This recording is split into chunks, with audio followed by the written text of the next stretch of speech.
ready. I never felt like I've left the entertainment industry and moving to Web3. I feel like I'm one that is trying to redefine it. If I don't sit there and go, that's it, man, that is fucking it. It's not walking out the door. If you feel great and you think you've done everything you possibly can, then you leave it to the world to determine if it's going to be successful or not. And that's what we're doing in Web3. We've been told, the movie studios to the Web3 industry itself, that there is no company in the world like Orange Comet now. We're looking to be a multi-billion-dollar publicly traded company. Period, end of story. I haven't seen anybody coming through Web3 the way you guys do it. We got involved in an amazing project with a British boy. His name is Joe Whale.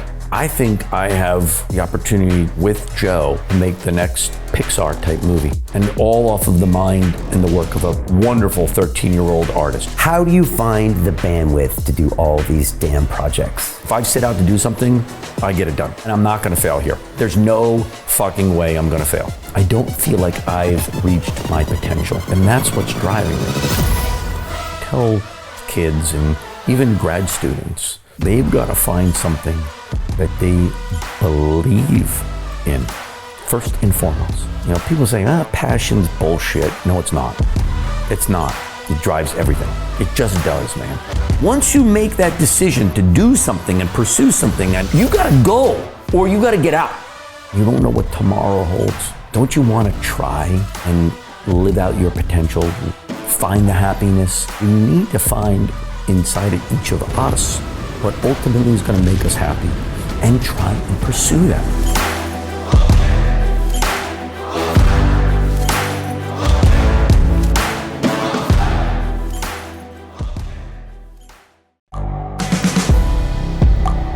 The world is changing. Inspiration is everywhere. It has never been so easy to connect, share, and bring people together. We're learning from others and finding the best in ourselves.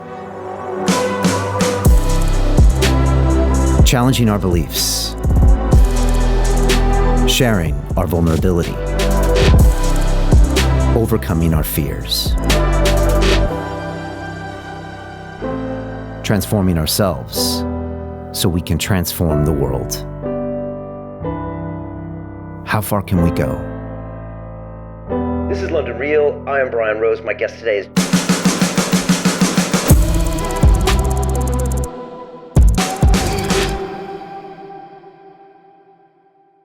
This is London Real. I am Brian Rose. My guest today is David Broome, the former television and film producer, content creator, and Web3 entrepreneur.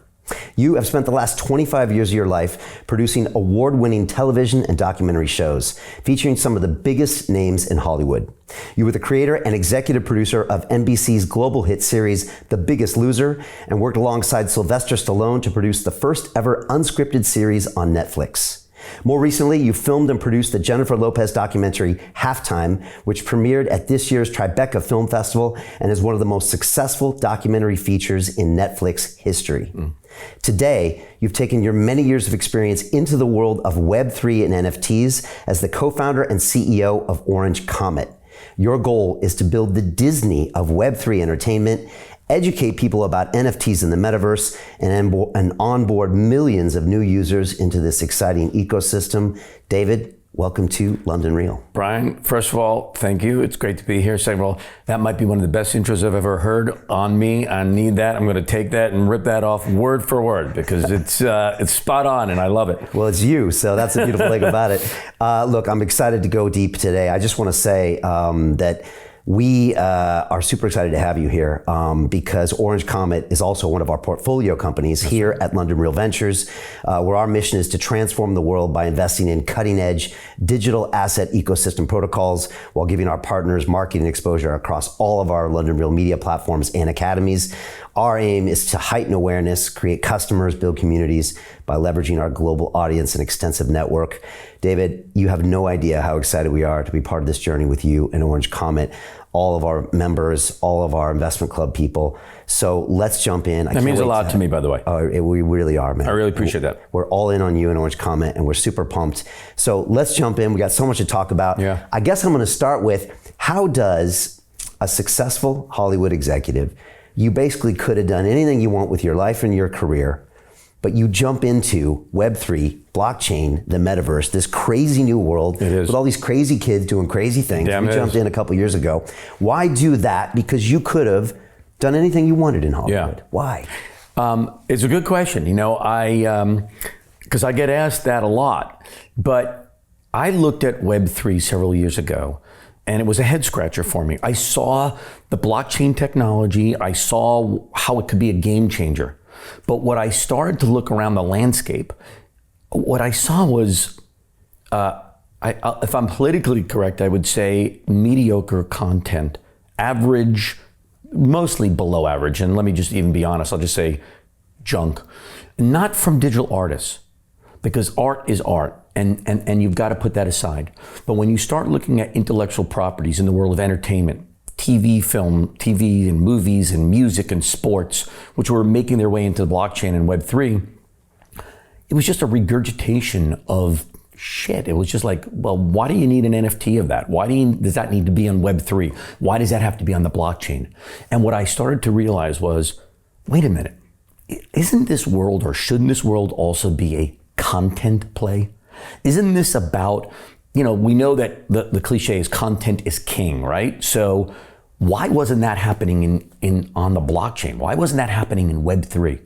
And that's how I made the transition, where I saw that I've been a TV and film producer for nearly 25 years, creating a high end. I built a 3D digital design studio with our chief creative officer, Dante Ferrini, for more than 20 years. How do we move that into Web3? How do we bring excitement and engage a fan through the content play? And so it wasn't that much of a leap when you think about it. It is in what most people are doing in Web3, because they're not thinking content. They're thinking speculative. They're thinking about, you know, the utility and community to projects, which are important, by the way, but they're not thinking what's maybe driving that first and foremost. And to me, it was, shit, should an NFT or Web3 be any different than a great movie or a great song or a great poem or a great book? No. And that's how I made the move over. And it shows right away, like when we started seeing the content you produce, and for anybody watching us, just hold on, because we're going to be showing off some of your work. Some cool stuff. You know, right away, you're like, wow, okay, these guys are here to create something amazing, beautiful, that's I'm going to want to have for the rest of my life. Right. Like, this is something I want to own, I want to collect, I want to watch, I want to rewatch. It wasn't something that felt like it was being created to sell and then sell more. That's right. And it's weird. You can feel that within the first 5-10 seconds. I appreciate that. And look, not just that. What we want to do is have it be serve a purpose. So the content is building to something larger, greater. Whether it's a Web3 game, we bought a Web3 gaming company this past year, Mint State Labs, and brought them into Orange Comet. We saw this as driving and engaging fans in a different way. And that is the perspective that I believe needs to take over for Web3. So it builds and expands the base beyond the enthusiasts, which are critical. You have to still appeal to the Web3 enthusiasts. But the question is, how do you get an everyday fan of The Walking Dead or an entertainment property to come into this space? Because it's so new, right? We're in a nascent industry, but the opportunity is so massive. But what's going to drive them? What's going to excite them? You know, it's not just going to be about a piece of work that you say, well, this is a drawing of something, and by the way, now you're part of the club. I don't think that's it. I think it's more like I'm engaged in a different way as a fan, and now I can up my fandom in a way and get into the world of Web3, which is what we're looking to do. We're looking to bridge the gap by taking massive entertainment properties and bring the everyday fan and still appeal to the crypto and core enthusiasts already in this space. And you're doing it fast, because I first saw your NFT pieces, and then I kind of blinked my eyes, and you had acquired Mint, and you're all of a sudden building metaverses. So these NFTs now plug into these massive metaverses, and I've seen them. We're going to show a few clips later, but you're already going into that phase in a big way, because the virtual world, you know, this metaverse is an interesting term, because I'm not necessarily a big fan of it, because I think it's a little confusing for the everyday person. Like, what's the metaverse? You know, where does this shit live? How do I get there?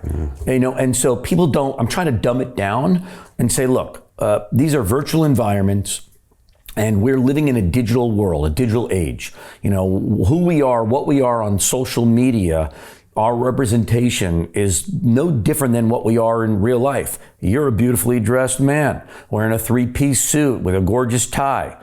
I'm the guy wearing a John Varvatos, cashmere sweater. This is who we make a statement about ourselves. So being in the virtual world also is a statement of ourselves, right? So we want these platforms to basically be easy to get into as a general fan of the space, not feel like, oh my God, I got to understand what a metaverse is all about. That's scary stuff for a lot of people.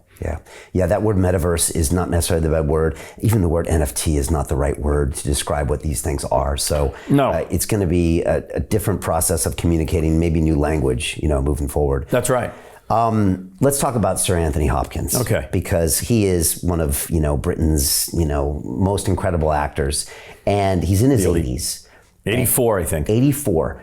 And yet, or maybe 85. He recently did something that you would expect, kids in their teens to do. That's right. Which is to jump and really embrace Web3. And he did it with your support. Can you tell me the story of you working with Sir Anthony Hopkins and the drop you did and all the nuance around it? Because there was a real strategy to what you did from an education standpoint, from building audience. But I think it's a really interesting example and maybe a case study for anybody out there that wants to know the way to do this right and the way to do this wrong. Well, look, Anthony Hopkins at 84, 85 is not the poster child of what you would think of in Web3 NFTs. But first and foremost, it's important to know that he was one of the first, if not the first, to do an NFT movie called Zero Contact. This took place during the pandemic. He was approached with this opportunity.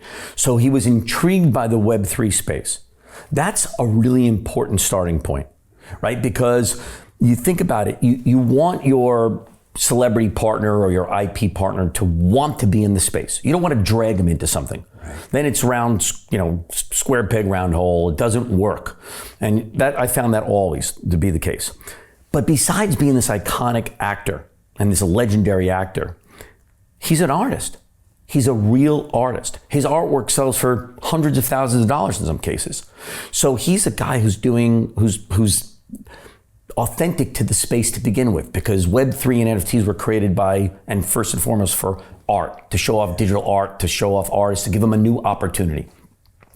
So he and Aaron Tucker, who runs his art business, and his wife Stella, who is amazing in her own right, saw what was going on with Orange Comet and reached out to us and said, look, Tony, which is what he wants to be, you don't know what to call Sir Anthony Hopkins.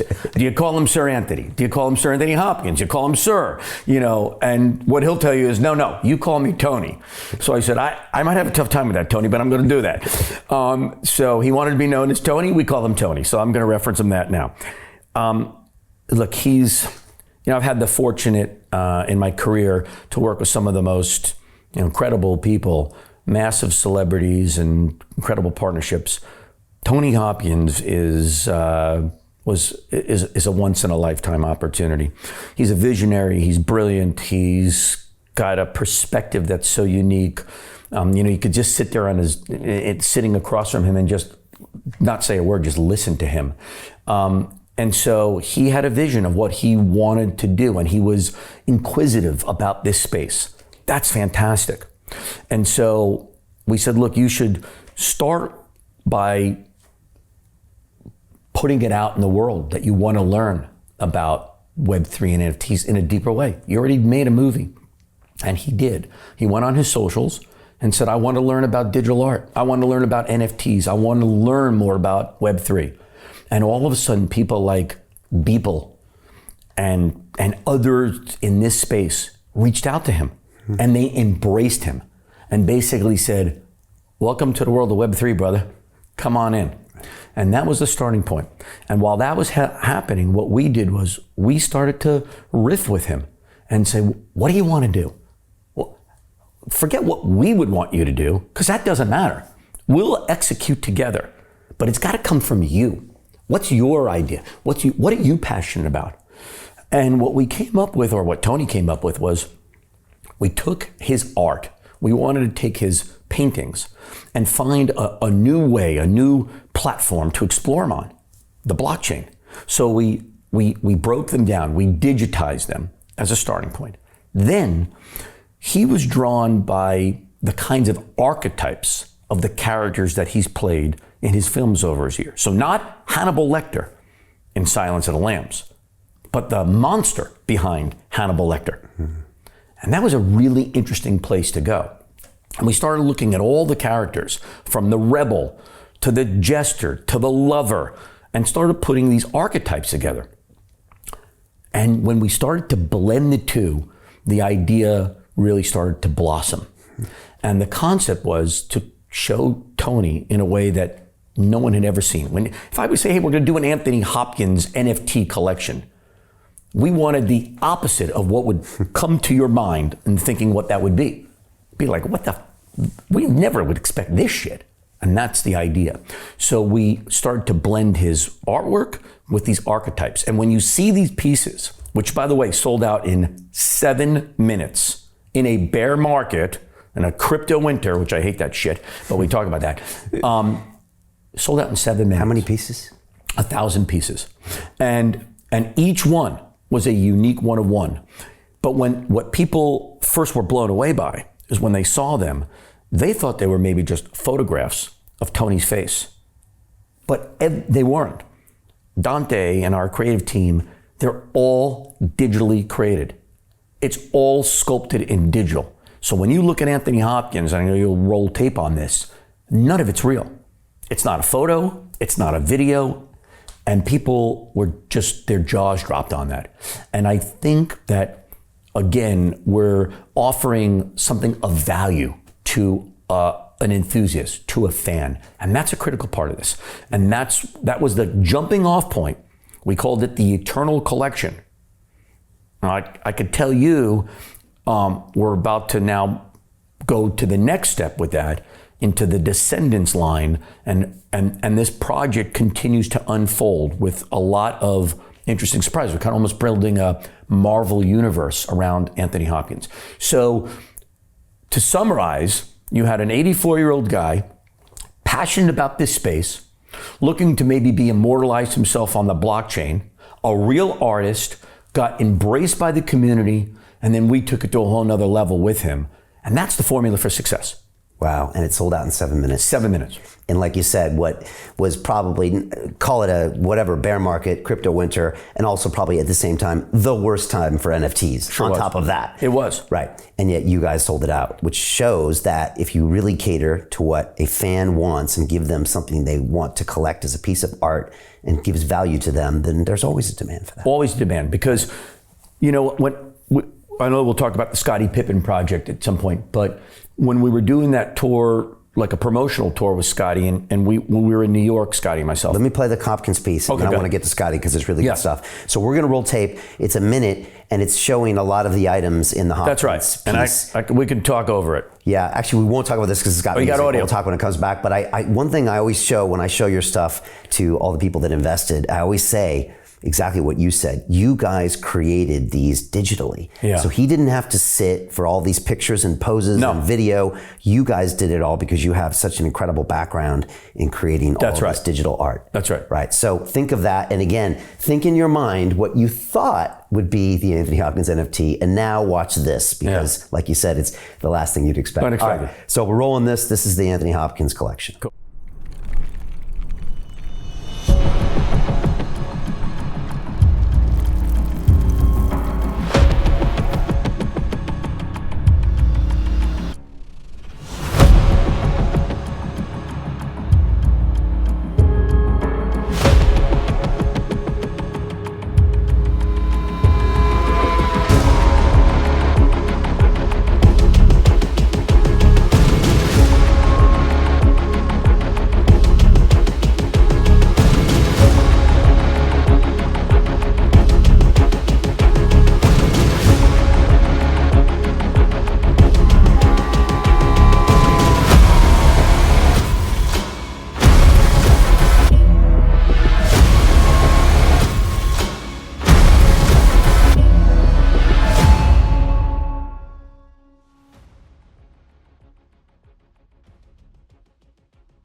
And so this is the first collection. Now this is going to be followed by subsequent, and I'm guessing there'll be airdrops and access for people that got the first one. Right. You're building a whole new universe for him on the blockchain, and he's 84, and you guys are just getting warmed up. That's right. And the interesting thing about those pieces is that we purposely want them digitally built. To sculpt that, by the way, digitally sculpted, is a tremendous amount of work. It's very, very difficult to do this kind of level of work. You would think, let's just go hire the greatest, 3D animators or designers to put this. It's not easy. This is a team that's been with me the core team that's been with me for more than 20 years. So we built off of that. But you still don't want to make it look exactly like a photograph. You almost kind of want it to make it look like a hyper-realistic version. So that this is a digital asset, but still looks so real that, it's almost like a great video game. Sometimes you see a character in a great video game, you're like, how the hell did they do that? That's fucking amazing. And that's what you kind of want now in what we're doing in Web3 and creating those environments. So yes, this is the start of the next line, the iteration. We call it a family tree of the descendants off of this eternal collection. So it's exciting stuff with him. And what's great about it is he's so passionate about it. And you can see that. And that's what you want. You must have that in these projects. That's what, look, I think that's what you need in life in general. Yeah. If you're not passionate about it, don't do it, man. Get out. Amen. Get out. But when you're entering into partnerships with talent or intellectual properties, you want them to feel the same passion you are feeling about it. And that's the great thing about Tony is he's, I don't even have to ask him. He'll just post something on his own. He's feeling it himself. And that's, I think, what we need in Web3 in general. Yeah. There's so many things missing in Web3. And you just pinpointed one that I haven't seen many other people connect with. And it's probably because your vast experience in Hollywood. You can't try to sell someone on it. You sure as hell can't pay them to do it because you're just going to get a bad product at the end of the day. If they're not all in and passionate, what do they always say? The customer experience is a lagging indicator of company culture. And that's the same here. It's a lagging indicator of passion from the artist, right? I would have, as a TV and film producer, I would have talent, celebrity talent, A-listers come to me and sit down with me and say they want to get into a reality space, let's say, or a doc space or whatever. And they would ask me for, what do I think about, what about this? Or, they would ask me for the ideas basically to pitch to them. And I would stop them down. Say, well, listen, this is not about what I want. This is not about a format that I want to put you into. This is not about a show that I want to create around you. You need to tell me what you want. What's your vision? What do you care about? What are you passionate about? I'll tell you if I think I can make that into a hit television series or a documentary or whatever, but it shouldn't come from me. It's got to come from you.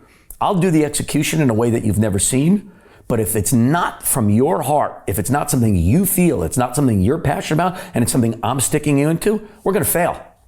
And it's the same thing in Web3. Wow, that's powerful.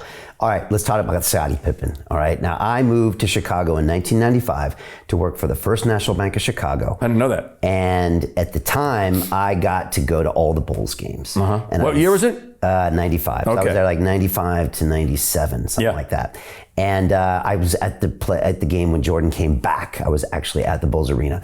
And I used to see them out at night, and Rodman had just come in and he was owning this club. And so it was crazy. It was a good time back then. It was a good time back then, and it was epic. And then, of course, with the documentary, The Last Dance, we really got to learn more about who Scottie was as a person.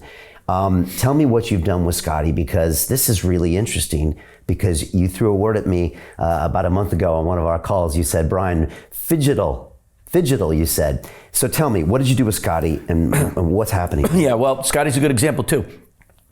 He came to us after seeing our work. His agent at WME, William Marson Dever, knew of us.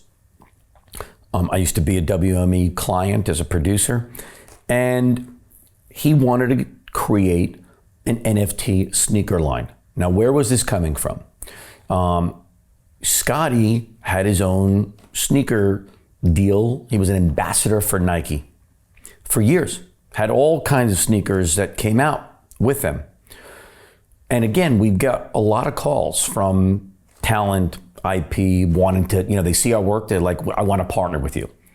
But if it's not coming from a place of authenticity, of passion and real genuineness, it's going to be tough. But because Scott, he knew nothing of Web3. He just knew the world and saw sneakers and was a sneakerhead, was someone who was, again, a Nike ambassador. So said, what would that be like for me on the blockchain? Wasn't like, Scottie Pippen doesn't need it for the money. He makes plenty of money, and he's made plenty of money. That doesn't mean he doesn't want to make more or be successful. But I think a lot of this is about getting into a new area, getting into a new space. So because we knew at Orange Comet that we were going to be getting into the digital, and we can talk about that, the physical and digital world in a big way with our corrupted, and we'll talk about that, it was something that was interesting to us as well. Now, Scotty had no idea what the sneaker design would look like in the world of Web3. He left that to us, and we then bounced ideas off of him.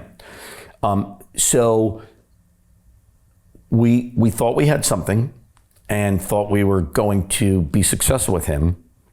We never thought that we would, after the Tony Hopkins success in 7 minutes, we broke a record on OpenSea, the platform where, the leading marketplace, right? We sold Scottie Pippen, we sold 1,000 sneakers. Every shoe was different. Every one was a different digital design. No two are alike. We dropped him in December. Again, bear market, crypto winter. We sold them out in 77 seconds.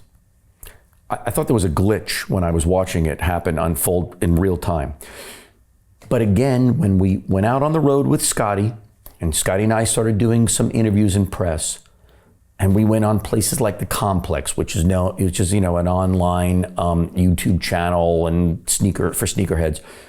He was able to speak from a place of authenticity. The NFT collection became an organic part of the conversation. And that was what's so critical here. So we can talk more about the specifics of the collection itself, because there is a physical product. His number's 33. So of the 1,000 shoes, 33 people randomly are getting a real world Scottie Pippen sneaker from the NFT itself. And that's where you're seeing the world of digital and fashion go, where they're blending physical and blending digital, and those worlds are colliding and connecting in wonderful ways. And that's what we're able to do with Scotty. And the community, they know if there's a connection to the creator, and they can tell Scotty is not just creating something to just sell as many as he can and move on. He really is passionate. And in this space, that creator community connection is so crucial. No one wants the money grab. If they feel like they're going for a money grab, then they know you're just in it and you're out. And by the way, there are a lot of people. There are these day traders and flippers in this space. I'm looking to take the speculative play out of NFTs and Web3. I don't like it. I hate it. In fact, I can't stand it. I don't think this is about making money. If you want to make money as a day trader flipper, fine. But my goal as the CEO of Orange Comet is not to try and make you money, believe it or not. My goal is to create something that blows you away. Apple doesn't sit there and say, how do we go make our stockholders, our shareholders money? They say, how do we make a phone that is so amazing that it changes the world, which then in turn makes their shareholders money? And that is my goal as CEO of Orange Comet. How do we make a product? How do we put something out that's so amazing that engages you? And that's exactly where it was with Scotty. We said, let's put something out that is so great, so spectacular, so cool, so dynamic in its design and its function. And when I say function, every one of those NFT sneakers is a digital asset that's game ready. What do I mean by that? You can take a Scottie Pippen sneaker right now and flex your mod in Grand Theft Auto, as an example, You can wear that sneaker in the game, drive around, do whatever you want, and you're in a Scottie Pippen sneaker that you bought as an NFT from us. That's what I'm talking about. NFTs are a basement floor to a much bigger play for us. Yeah, and I've seen those NFTs being worn by somebody in Grand Theft Auto, and I was like, oh my gosh. Yeah. And like you said, you get physical sneaker, and I think a small percentage of those people actually get to hang out with Scotty. They do. Well, the utility in the community is an exciting part of Web3 and NFTs. And you're seeing that. You know, there is this, it's a way of, again, engaging fans, bringing them into a world where you're sharing thoughts, ideas, experiences together. So in the Scottie Pippen and in the Anthony Hopkins, by the way, you know, we're about to do Zoom calls with Anthony. Yeah, right? you're doing Tony. Yeah, exactly. You're doing a Zoom call with how amazing is it to buy into an NFT, come into the community, and then do a Zoom call, which I was part of, with these fans for the Anthony Hopkins, or in Scottie Pippen's case, play around the golf with him. These are things that money can't buy, opportunities. And I think that's the exciting part of NFTs and Web3 is you want to try and create those things that it's just, you can't buy this. You just become part of it and hope that it falls into the larger picture of what the community that you're building is all about. So epic. All right, I'm going to play the video, the mothership one from Scotty. Yeah. And then we'll play the shoe one. Again, all in 3D digital design in-house. Okay, so this is all 3D digital design in-house. You know, everything we make is only in-house. This is all an in-house team that we do. All right, here it is. Check it out.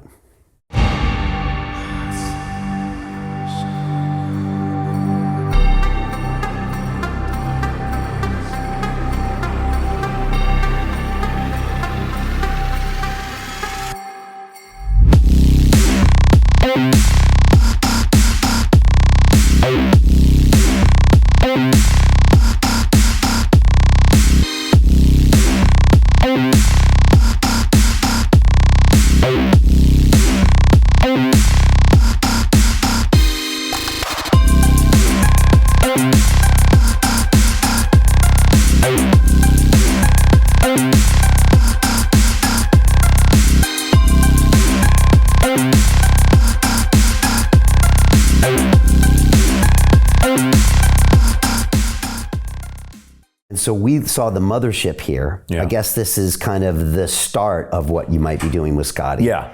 Well, we like to, you know, I guess setting maybe the scene a little bit. I was going to say fascinating because isn't it's my TV and film background and approach, right, to Web3, which is how do we put out a trailer, a teaser? Right. How do you get people to get excited about what you're doing? And because I'm so proud of our work that Dante and our creative team are doing and the way we approach things, we put a teaser out first.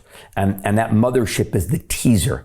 You know, it's the shoe being constructed through this, you know, gel and robotic arms and these beautiful boxes, these shoe boxes, these futuristic boxes that we design that take off out of the mothership and enter the galaxy, which is, again, telling a story. Yeah. The way I approach all of our NFT and Web3 projects is I'm a storyteller. You're a storyteller. So why should it be any different in NFTs and Web3? We should be telling stories. There's a beginning, middle, and end. There's a beginning, middle, and end to the NFTs we're doing. That's our approach. It's not like you can't just do something that's cool or looks cool. There's got to be a purpose to it. It's got to fit into something larger. So that mothership piece is the story in a small little 50-second form. It's so important. And like I caught a bunch of cues there. It's like, oh, and it's being blasted off, and where is it going? And right. Where is this mothership? So you're already starting to get me curious about that. That's I'm right. guessing you'll call back to that stuff in the future. That's right. And future collections, and you're starting to tell a story. Beyond that is, you know, we're about to do this Corrupted, which we can talk about, which is our own lifestyle brand. It's Orange Comet's entry into our own original brand, and along with these collaborations, these fashion collaborations we're going to be doing. But that when that mothership door opens up, that's kind of like the Orange Comet factory that we're building, this futuristic factory. So there's some hints and real purposes to all these pieces. And it's fun because we're able to just explore in our heads like imagine the factory. It's a meta this. And it's the same thing when you're just sitting there and you're crafting a story, you're writing, you're building pieces to a puzzle, and teasing an audience. And and keeping them excited and engaged. What's about to come next? So that's what we did with Scotty. It's interesting because the reason we love Scottie Pippen is because we fell in love with his story. Yeah. Same with Sir Anthony Hopkins, whether it's an individual story or the stories that he's starred in. And yet, typically in Web3, when they go to create an NFT, they just think, okay, I'm going to make a digital sneaker, and they forget the story component. That's right. And they probably don't have a long game or a strategy, or it's not going to be a part of something. And so we get these flat things that, yeah, they're digital goods. Right. Maybe you can use them in metaverses, but you feel like, is Right. that it? There's something missing. There's something missing. Right. In most of the cases, there's something missing. And look, I'm seeing more creators now trying to find the story and trying to build around the story, which I'm incredibly excited about. I want to encourage others. All ships rise. And so the one good thing about a crypto winter is it gets the junk and the crap out. The pretenders, the fake people who are not in this space for the long run, they're gone. They are the money grabbers. They're the people who came into the internet in the 90s, in the early days, made a quick buck, and are gone. And what comes out of it? The unicorns. You get the eBays and the Amazons and the Yahoos and whoever else are there that rise off of the technology. And that's where I think we are in Web3. So bringing story to this, bringing quality to this, bringing great content to this, bringing quality communities and utilities, that's a critical part. And real players right now, London real players are doing real great things in the world of Web3. Yeah, people. That's why people in the space love the winter, because they get to see. That's right. Who really is in and who's got the long-term. Doesn't greatness comes so often out of adversity. It forces you to either sink or swim. And the ones who sink were never there to begin with to be the players, for the most part. Listen, sometimes, good people, good groups, good companies get caught up in bad times. But if you've got something of quality, if you've got something that is truly a potential game changer in the space, this is the opportunity right now. We got another short video of the Scottie Pippen shoe. What are we about to see? You're about to see one of the sneakers itself. So as I said, every shoe, 1,000 pairs to do the digital creations. There's not any that are alike. We spent hundreds and hundreds and hundreds of hours, and more than that, and thousands of dollars to do the digital rendering. So the work that is behind this is very intricate. So you're about to see one of the sneakers being made as an NFT, and no two are alike. Here we go. Here it is.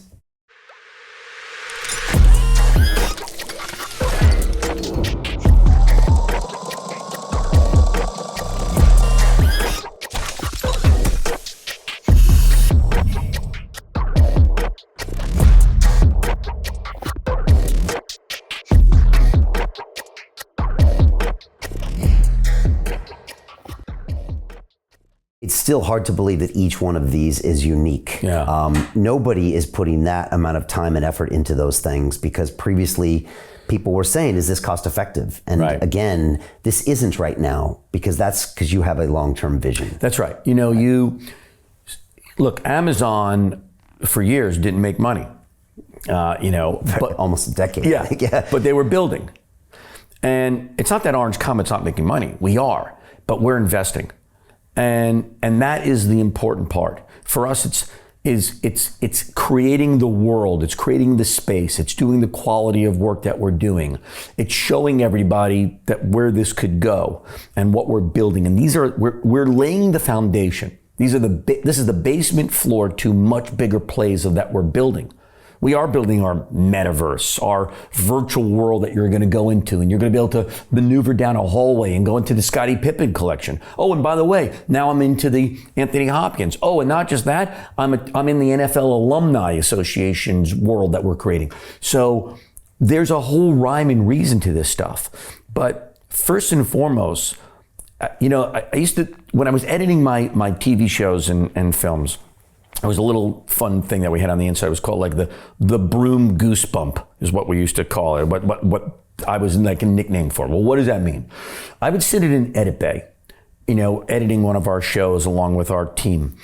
And I needed to feel something. I needed goosebumps while I was watching down a scene. And it was like, does it move me? Am I inspired by it? Do I tear up on it? Do I laugh? How am I emotionally excited about that? And the same thing, I'm applying the same thing now into what we're building in Web3. If I don't feel it, if I don't sit there and go, that's it, man, that is fucking it, it's not walking out the door. It's not leaving. And it's a high standard, but again, as a creator, I think that's what I'm only interested in. You can't guarantee success. You cannot guarantee that. The only thing you can guarantee is your work, what you put out. How do you feel about it? So if you feel great and you think you've done everything you possibly can, then you leave it to the world to determine if it's going to be successful or not. But you can walk away going, I did it all. I left nothing on the table. And that's what we're doing in Web3.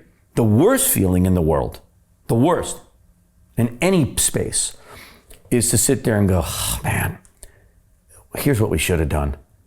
Man, I should have, if we only would have done that. Now, don't get me wrong, we're making mistakes. We make mistakes every day, Brian. That's good, because that means we're pushing it. We need to learn from those mistakes. But the product we put out at the end of the day, nothing is out the door unless it is chilling to us. And so that's what we're building with all these projects. That's entertainment, and that shows where you guys come from. Yeah. You come from the entertainment industry, and I haven't seen anybody coming through Web3 the way you guys do it, and it shows in the product. Yeah, we're told that. And it shows that. And you just had a flashback. I heard an interview with Dana White recently, who runs the UFC. UFC, yeah. And he said, look, I'm going to put 20,000 people in a stadium. I'm going to put all the cameras. I'm going to pay all the fighters, la, la, la. The celebs are going to be front and center. And he said, all I want to give you is 2 or 3 holy shit moments. Yeah. He's like, that's my job, to give you that dose of adrenaline and panic and excitement and whatever that you can't get anywhere else. And again, I got to compete with all the Netflix, all the this and the theme parks and all the other crazy stuff you do in your life. That's what I got to do. And that's why you keep coming back. He's so right. He's so right. And you just made me think of that, because you're thinking the same way. Same way. I was talking last night at dinner to our Chief Technical Officer, Peter Morales, who ran Minstate Labs, our game company, our Web3 game company. And he said something really interesting to me I never heard. We were talking about video games in general. And he said, do you know that a game, their goal is to try and deliver 7 seconds of the most memorable shit that you can ever get in a gameplay that keeps bringing you back. 7 seconds of a sequence. And I just thought about that and I said, wow, that never crossed my mind. It is that holy shit moment in a project, in a film, in a TV show, in a UFC fight, that you want to go back and say, that's why I'm coming back. And that's important. But you know what? For Dana or for us or for anyone in it's hard to achieve that. You sit there and you say, well, how tough can that be? It's hard. It's hard. If it was easy, then everybody could do it. Everybody would do it. So getting those memorable moments, getting that